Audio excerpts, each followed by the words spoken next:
In February, guests at a house party reported that Jordyn and NBA star Tristan Thompson, the father of Khloe Kardashian's daughter, were making out and that Jordyn spent the night with him. The immediate online and media backlash that followed has forced three families, the Woods, Kardashian and Jenners, and the Smiths, into a painful and very public incident. So when Jordyn reached out to me and asked me if I would help her story to be heard, I invited her to the red table to figure out how to deal, heal, and move forward. This has been a very highly requested video recently, and I don't want to bore you guys with an intro, so all I will say is to make sure to check out the disclaimers about body language down below in the description. Okay, thank you. Let's get into the video. Let's start with what happened. Sunday night, I went to dinner with some friends, and I went to this bar after there was a party going on. I was minding my business, dancing, drinking. Tristan was there. He was doing his own thing. That was it. After the club, normal LA culture, when you're young, go to the bar, go to the club, it ends early. We all go to a house after. Right. We're not thinking about whose house or where it's at. We're just, we're all having fun. We're in the moment. The group of girls that I'm with are like, we're going to go to a house. On the way out, they're saying it's Tristan's house. I'm like, cool, that's okay. Feels like a safe environment. I'd rather it be his house than a random stranger. Right. He didn't even personally invite me there. Right. It wasn't like, come see me. It was like, oh, I'm hopping in the car. I'm coming with y'all. Y'all going here? Cool. I know him even better. Right. We pull up. We walk in. Not once was I aware of anyone's phone or told them to take away a phone. I was not paying, I don't care. I don't have anything to hide. Right. So when it comes to the phones being taken away, I have no clue who told them to take away the phone, anything. Right. All I know is I had my own. Right.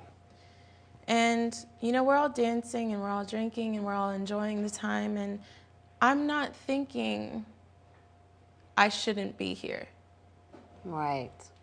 And that's my first step where I went wrong. And how I would feel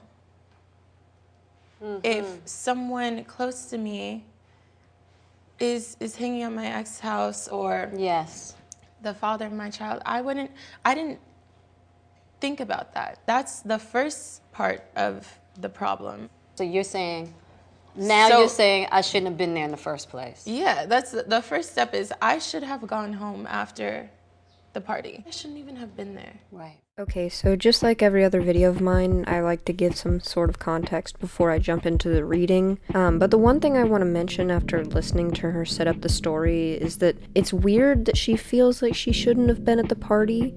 She said herself that it's normal LA life to end up somewhere else after one party ends. So unless she was doing something she shouldn't have been doing, what reason would she have to not be there or to feel bad for being there? Why would she view that as a mistake? As long as she's not acting a fool at this, ex/baby father of Khloe Kardashian's house, then I don't think anything she's doing would be considered inherently bad. I just find this regret interesting. It's also interesting how stiff she's being, but we'll get into that. But the night's going on, and never once was I giving him a lap dance, making out with him, sitting all over him. I had to stop this right there because that was so clearly a lie to me. Whenever she says, I was never sitting over him, you can see her completely scan the constructive side of her brain, and she stops for a second, and she swallows and looks down, and she's got her eyebrows in that pity me, believe me, not believable in the slightest. I mean, for the most part, she stays pretty stiff. The negative movements line up with the negative speech, but her stiffness implies that she's not telling the whole truth, and then you tie that all together with that move that she just did right there whenever she talked about sitting on him, and it doesn't look good. It's just, we're all together, we're in a group. Never once did we leave the public area, go to a bedroom, go to a bathroom, I could be wrong, but it seems to me like in this instance, she can definitely use public area as a loophole, because saying they never left the public area is very vague. Like, just because an area is open to the public doesn't mean that people are necessarily in that space. She definitely isn't remembering this night. Like, she doesn't have a visual image of this night in her head right now, because everything that she's saying is very scripted. It's coming straight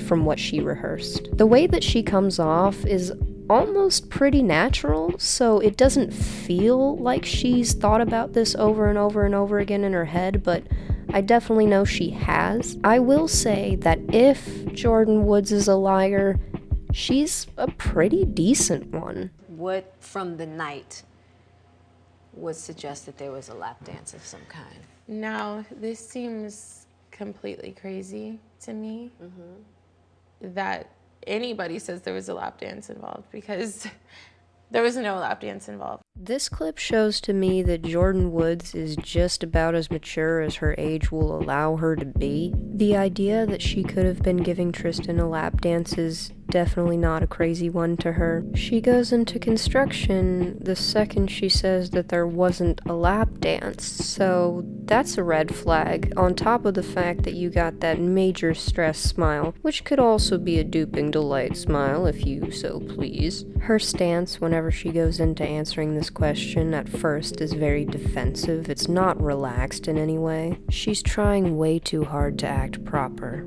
Way too hard. But what I can think as to why someone would say that, there was a chair here, a couch, and another chair. Got it. It's all filled. Got it. So he's sitting in this chair, and there's an arm of the chair that goes up about here. Okay. And I'm sitting on the arm of the chair.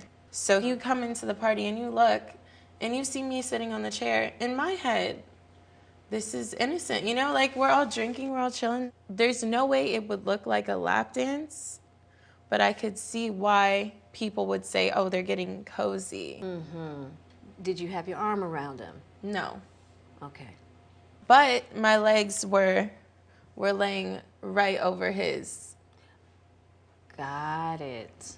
My butt was never sitting on him. But your legs were, so he But was... my legs were dangling down, so I picked them up and I put them over. Onto his legs? Onto the bottom of his legs, yes. Onto the bottom of his legs. This part in particular, I kind of feel like she might be embellishing solely because she's really relying on Jada for, like, some kind of, yes, I'm understanding the story, I'm following it. Like, she really, really wants to make this part of the story clear. Like, even to where she's kind of mapping it out in her head. Like, she's explaining the room. I still think it's interesting that even with her explaining the room, explaining the chair she's sitting on, she still constructs the idea in her head. She's not vividly remembering this. That's what makes me think that she's omitting some kind of truth. There's stories that she was sitting on his lap, she was dangling in his crotch area. That is not the truth. But if you're looking for a story, I can understand why that would be the story. She's rocking side to side right now because she's a little baby and this soothes her, so every movement that she's making right now is very stiff and very emotionless. Right. So there wasn't any, like, intimate little chuckle, giggle, you in his ear, him in your ear? I mean, as we all were just dancing and having fun, everyone at the party, so we're in this person's ear, this person, but never anything intimate. Never anything like... And he didn't make any moves on you throughout the night? No. Good. Okay. He didn't try to take me to a room. He didn't try to... We were all... It was just an innocent time. I finally look outside and I'm like, look, the sun's coming up. I need to take myself home. Right. And, you know, I tell everyone I'm leaving. I tell Tristan I'm leaving. And he's like, are you sure? You know, it's fine. You can be safe here. And I'm like, you know what? I need to go. My car's outside. I had a driver outside. It's been waiting. So this is where the story gets tricky. I'm gonna go ahead and take a wild guess that her leaving didn't actually play out that way. But let's just see, you know, how the story gets tricky. But on the way out, He did kiss me. No, And what do you mean by kiss? it's just no passion, no nothing on the way out. He just kissed me and Like a tongue kiss, like a peck on the lips, peck on the, like a... no, it was like a kiss on the lips, but no tongue kiss, no making out. Got it. Nothing. And I don't think that he's wrong either, because I allowed myself to be in that position. Okay, so we're gonna see her go into betrayal mode now. That's what she's in. If you notice, she tends to act more like a robot after this question is asked than she has throughout the entire interview. The only two things that are moving are her head and her hand. Her head is making these swiveling movements that are somewhat jerky, and her hands flailing up and down as she speaks. On top of that, the rest of her body is not moving whatsoever. She is a brick wall, so her body is 100% not singing with her. Her mouth may be saying a lot of words, but her brain is definitely not feeling the same things that she's speaking. And you notice that she went straight into defending him the second she got done with her answer. She hasn't learned anything from this. She's still a child in her mind. Were you shocked? I didn't know how to feel. I was like, that didn't just happen. Because, you know, I was leaving already, so I walked out immediately after. And I got in the car and I was like, no, that didn't happen. And so you left immediately. Mm-hmm. Did you say it? Did you say anything to him like, what? I was just like, I need to go. I was in shock. I was more so like, did this really... You know, I was like, let me just pretend like that didn't happen. Oh my god, you gotta be fucking kidding me. Did you have any understanding possibly of why he would do that, or? Just think, Jordyn, what would be a good excuse other than we're hooking up? I'm there until the sun's coming up. Right, so he's like, right. You know, maybe let me just shoot my shot. So you went home, and what happened next? I went home. I had talked to Kylie and Chloe in the morning, and I told them I was there. And I had talked to Chloe, and she, you know, asked me what was going on, is everything fine? And in my head of trying to forget that part of the story, I was just like, you know, no, he was chilling. Everything was okay. Like, there were girls there, but he wasn't, you know, all over the girls. What exactly were you not honest about? I was honest about being there, but I wasn't honest about the actions that had taken place. Well, guys, I think this is where I'm going to end today's video because I've kind of made up my mind and my own personal opinion on Jordyn Woods and where I think her innocence lies. I don't think that she told the truth throughout this interview. The way that I personally feel about the situation can be perfectly summed up in this tea spill tweet. Thank you guys so much for watching. But once again, that's all I have for you guys today, so I will see you on the next one.